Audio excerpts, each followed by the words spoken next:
A moderate magnitude 3.8 earthquake occurred in the Norwegian Sea 337 kilometers, 209 miles from Svalbard and January Mayen in the morning of Friday, June 20, 2025 at 7:52 a.m. local time, GMT +1.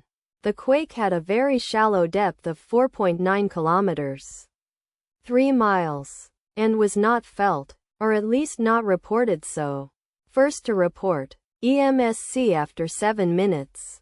Data source from Volcano Discovery. Did you feel it? Let us pray. May the earthquake that occurred not affect our brothers and sisters there. May the earthquake not happen again. And may God protect everyone. Amen.